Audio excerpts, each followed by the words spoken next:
En estos momentos vamos a escuchar la palabra de Dios. Dispón tu corazón para que el mensaje llegue hasta lo más profundo de tu ser.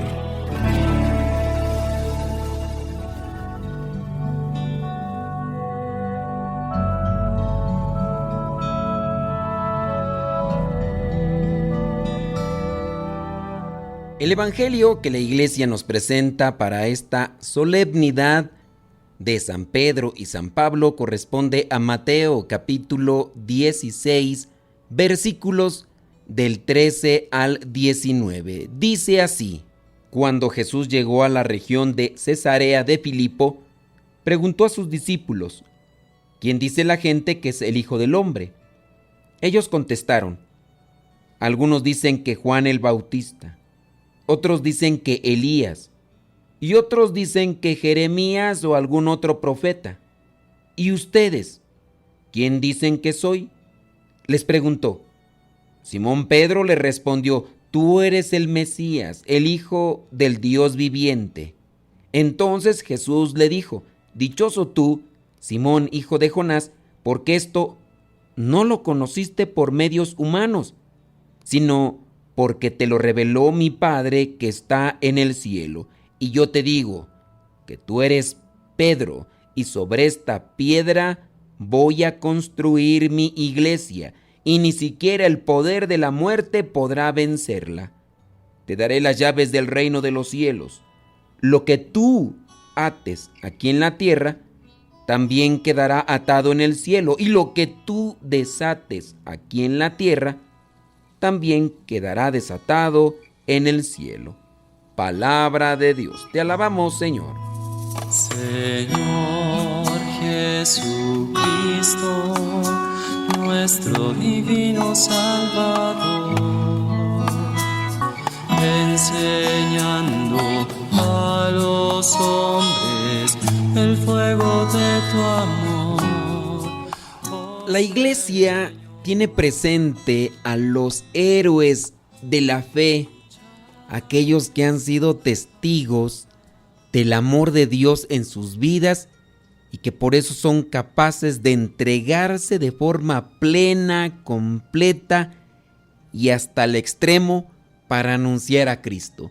Todos estamos invitados, es un llamado de parte de nuestro Señor Jesucristo a anunciar su reino. Primero hay que dejar que lo instale en nuestro corazón para que con ese impulso salgamos a anunciarlo, no solamente de palabra, sino que lo hagamos una realidad en nuestras vidas. Hoy la Iglesia tiene presente a estos santos apóstoles, uno de ellos llamado directamente, el otro llamado indirectamente.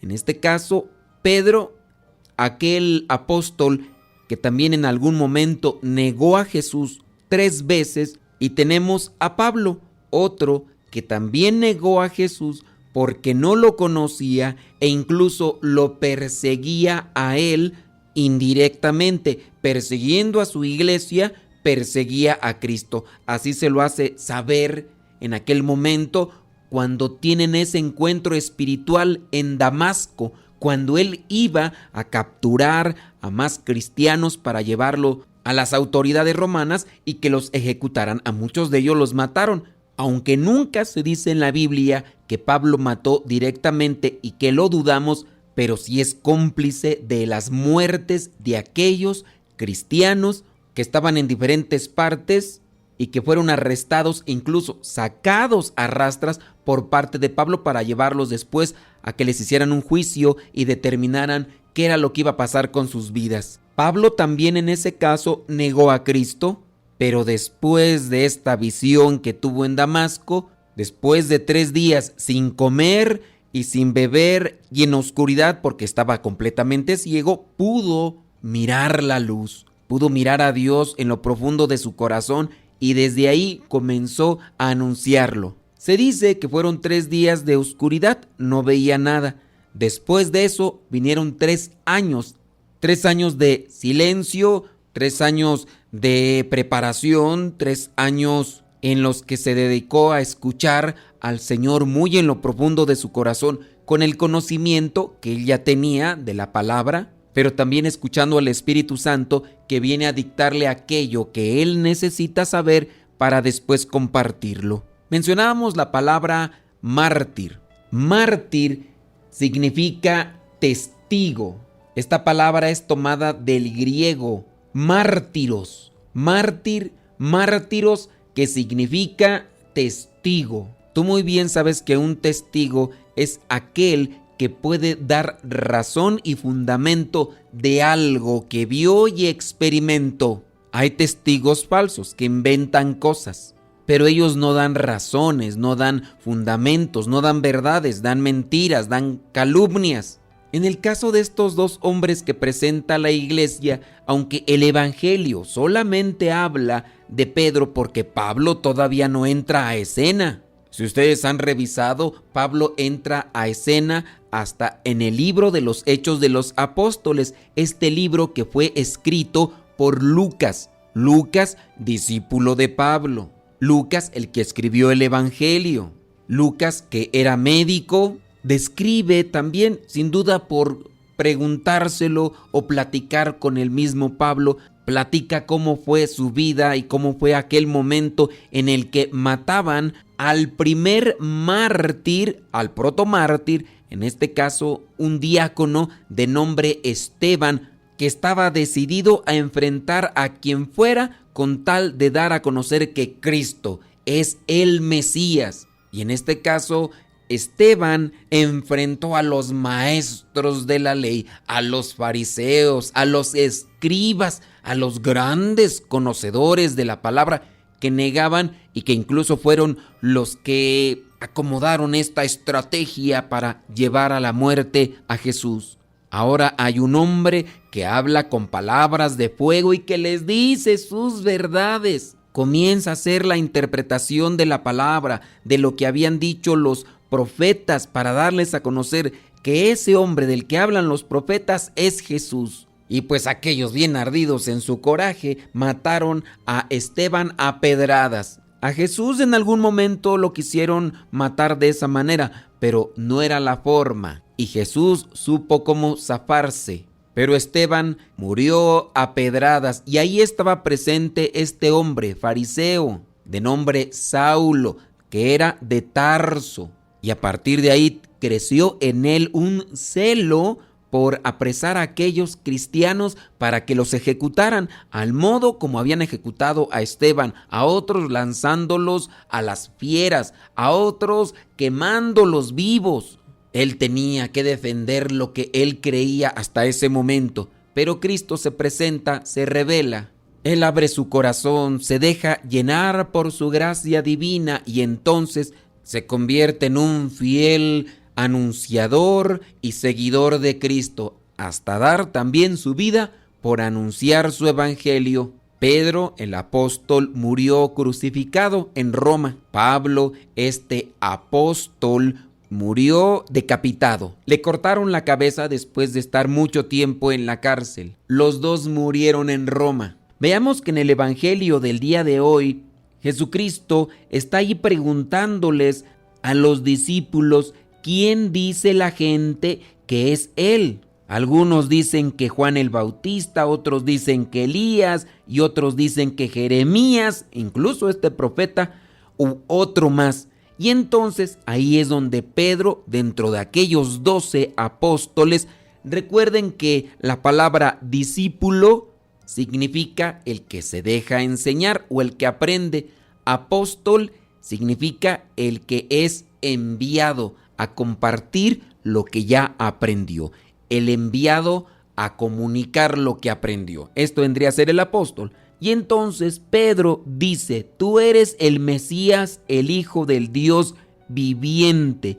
Y es ahí donde Jesús declara, dichoso tú, Simón, hijo de Jonás, porque esto no lo conociste por medios humanos, sino porque te lo reveló mi Padre que está en el cielo. La fe que nosotros tenemos en Jesucristo es un regalo del Padre. Y hay que pedir ese regalo, ese don de la fe.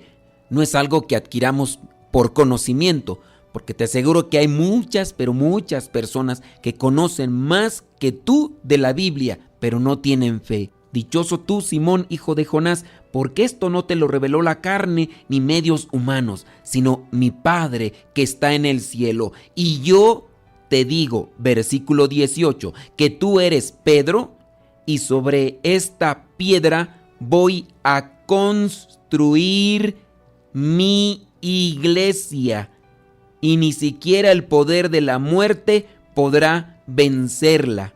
Te daré las llaves del reino de los cielos. Lo que tú ates aquí en la tierra también va a quedar atado en el cielo, y lo que tú desates aquí en la tierra también quedará desatado en el cielo. En una familia, en un trabajo, en una escuela, en diferentes organizaciones, a nivel social, encontramos cómo siempre se deja o se busca que alguien quede al frente de el grupo o de las cosas que se están realizando. Si Jesucristo no hubiera querido fundar ninguna iglesia, no hubiera llamado a 12. El número 12 es el representativo del pueblo de Israel, las 12 tribus de Israel, 12 apóstoles. Dios fundó un pueblo con 12 tribus. Dios fundó su iglesia con 12 apóstoles. No todos los apóstoles sobresalen, solamente algunos. De hecho, unos ni escribieron, o por lo menos no se sabe de sus escritos. Pero de entre todos se tuvo que escoger a uno, y en este caso fue Pedro. En otras lecturas encontramos, por ejemplo, en Juan, donde solamente se le dice a él, no a los otros, no a todos: apacienta mis ovejas, apacienta mis corderos. Pedro tiene una misión específica, Pablo tiene otra misión, un carisma diferente, una sola misión. Veamos que también a cada uno de nosotros Dios nos da una misión en específico. Ustedes, los que me están escuchando, que son casados, que son padres de familia, tienen una misión en particular. Los que son solteros, que todavía no se casan, Dios les estará indicando qué es lo que quiere de ustedes. Yo, como consagrado, ya tengo una misión específica. Dejemos que el Espíritu nos ilumine para poder ser fieles cumplidores de esa voluntad de Dios, ser también héroes de la fe, porque a eso hemos sido llamados, así como hoy lo reconoce la Iglesia en Pedro y Pablo, apóstoles de Cristo. Soy el Padre Modesto Lule, de los misioneros servidores de la palabra. La bendición de Dios Todopoderoso, Padre, Hijo y Espíritu Santo, descienda sobre cada uno de ustedes y les acompañe siempre. Vayamos a vivir la palabra. Lámpara es tu palabra para mis pasos, luz en mi sendero. Lámpara es tu palabra para mis pasos, luz en mi sendero. Luz, tu palabra es la luz. Luz, tu palabra es la luz. Yo guardaré tus justos mandamientos.